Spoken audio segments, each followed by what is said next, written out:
in which I get started on this venture. I left New York in May. I had a penknife, a ball of cord, an axe, and $40, which I had saved from selling magazine subscriptions. I also had some flint and steel, which I had bought at a Chinese store in the city. The man in the store had showed me how to use it. He had also given me a little purse to put it in, and some tinder to catch the sparks. He had told me that if I ran out of tinder, I should burn cloth and use the charred ashes. I thanked him and said, "This is the kind of thing I am not going to forget." On the train north to the Catskills, I unwrapped my flint and steel and practiced hitting them together to make sparks. On the wrapping paper, I made these notes. A hard, brisk strike is best. Remember to hold the steel in the left hand and the flint in the right, and hit the steel with the flint.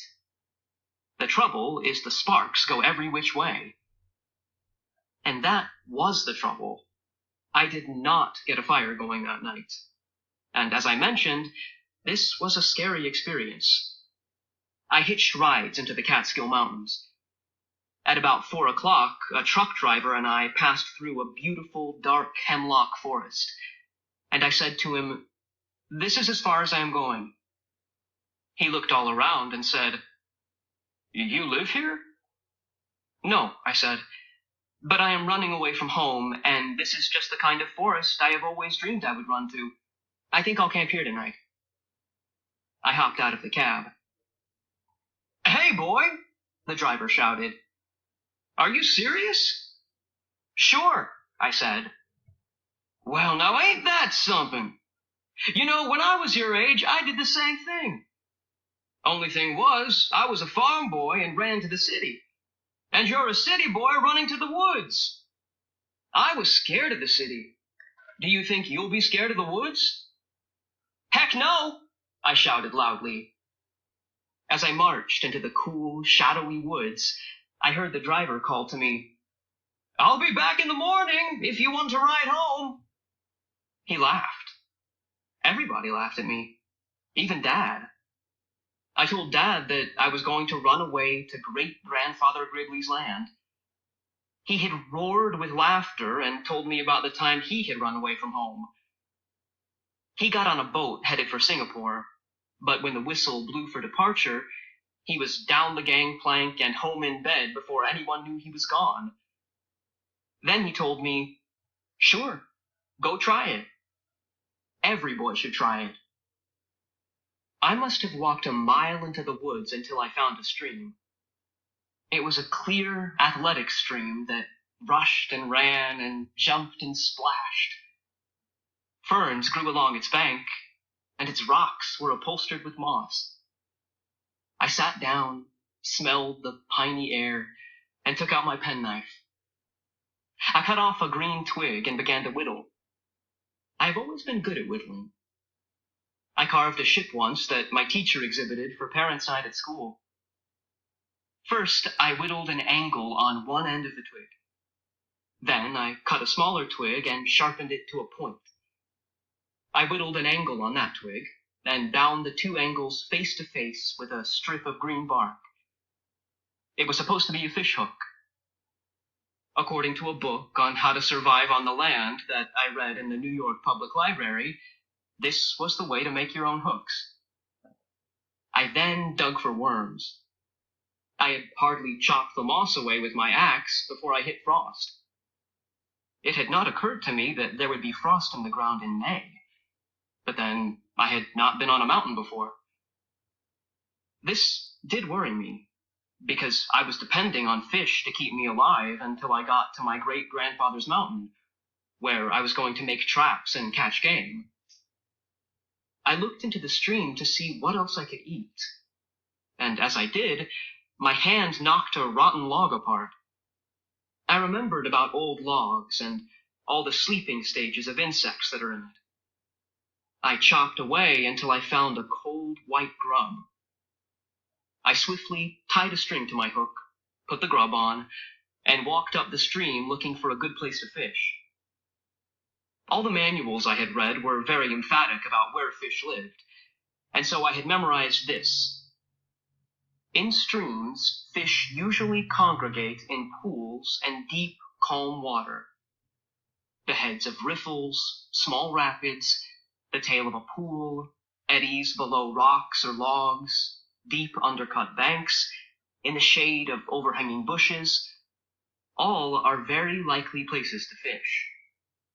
This stream did not seem to have any calm water, and I must have walked 1,000 miles before I found a pool by a deep undercut bank in the shade of overhanging bushes.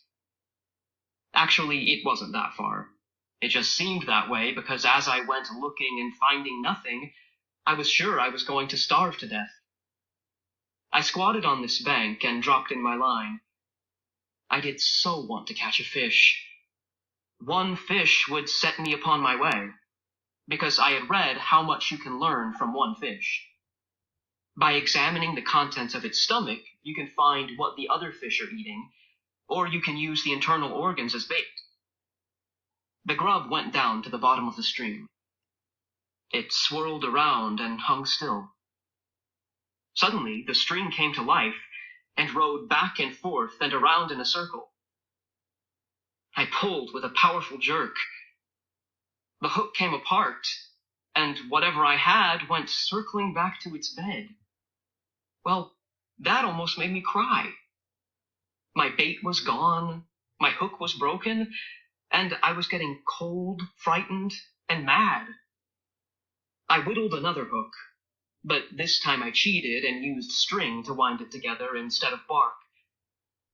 I walked back to the log and luckily found another grub. I hurried to the pool, and I flipped a trout out of the water before I knew I had a bite. The fish flopped, and I threw my whole body over it. I could not bear to think of it flopping itself back into the stream. I cleaned it like I had seen the man at the fish market do, examined its stomach, and found it empty. This horrified me. What I didn't know was that an empty stomach means the fish are hungry and will eat about anything. However, I thought at the time that I was a goner. Sadly, I put some of the internal organs on my hook, and before I could get my line to the bottom, I had another bite. I lost that one, but got the next one. I stopped when I had 5 nice little trout, and looked around for a place to build a camp and make a fire. It wasn't hard to find a pretty spot along that stream.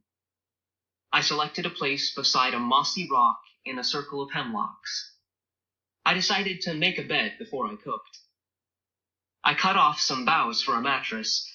Then I leaned some dead limbs against the boulder and covered them with hemlock limbs. This made a kind of tent. I crawled in, lay down, and felt alone and secret and very excited. But the rest of this story. I was on the northeast side of the mountain. It grew dark and cold early. Seeing the shadows slide down on me, I frantically ran around gathering firewood. This is about the only thing I did right from that moment until dawn, because I remembered that the driest wood in a forest is the dead limbs that are still on the trees, and I gathered an enormous pile of them. That pile must still be there, for I never got a fire going. I got sparks, sparks, sparks. I even hit the tinder with the sparks. The tinder burned all right, but that was as far as I got. I blew on it, I breathed on it, I cupped it in my hands, but no sooner did I add twigs than the whole thing went black. Then it got too dark to see. I clicked steel and flint together, even though I couldn't see the tinder. Finally, I gave up and crawled into my hemlock tent, hungry, cold, and miserable. I can talk about that first night now, although it is still embarrassing to me because I was so stupid and scared that I hate to admit it. I had made my hemlock bed right in the stream valley where the wind drained down from the cold mountaintop. It might have been all right if I had made it on the other side of the boulder, but I didn't. I was right on the main highway of the cold winds as they tore down upon the valley below. I didn't have enough hemlock boughs under me, and before I had my head down, my stomach was cold and damp. I took some boughs off the roof and stuffed them under me, and then my shoulders were cold. I curled up in a ball and was almost asleep when a whippoorwill called. If you have ever been within 40 feet of a whippoorwill, you will understand why I couldn't even shut my eyes. They are deafening. Well, anyway, the whole night went like that. I don't think I slept 15 minutes, and I was so scared and tired that my throat was dry. I wanted a drink, but didn't dare go near the stream for fear of making a misstep and falling in and getting wet. So I sat tight and shivered and shook, and now I am able to say I cried a little tiny bit. Fortunately, the sun has a wonderfully glorious habit of rising every morning. When the sky lightened, when the birds awoke, I knew I would never again see anything so splendid as the round red sun coming up over the earth. I was immediately cheered and set out directly for the highway. Somehow, I thought that if I was a little nearer the road, everything would be all right. I climbed a hill and stopped. There was a house warm and cozy, with smoke coming up the chimney and lights in the windows, and only 100 feet from my torture camp. Without considering my pride, I ran down the hill and banged on the door. A nice old man answered. I told him everything in one long sentence, and then said, "And so, can I cook my fish here, because I haven't eaten in years?" He chuckled, stroked his whiskery face, and took the fish. He had them cooking in a pan before I knew what his name was. When I asked him, he said Bill something, but I never heard his last name because I fell asleep in his rocking chair that was pulled up beside his big, hot, glorious wood stove in the kitchen. I ate the fish some hours later, also some bread, jelly, oatmeal, and cream. Then he said to me, "Sam Gribley, if you are going to run off and live in the woods, you better learn how to make a fire. Come with me." We spent the afternoon practicing. I penciled these notes on the back of a scrap of paper so I wouldn't forget. When the tinder glows, keep blowing and add fine, dry needles one by one, and keep blowing steadily, lightly, and evenly. Add 1-inch dry twigs to the needles, and then give her a good big handful of small dry stuff. Keep blowing.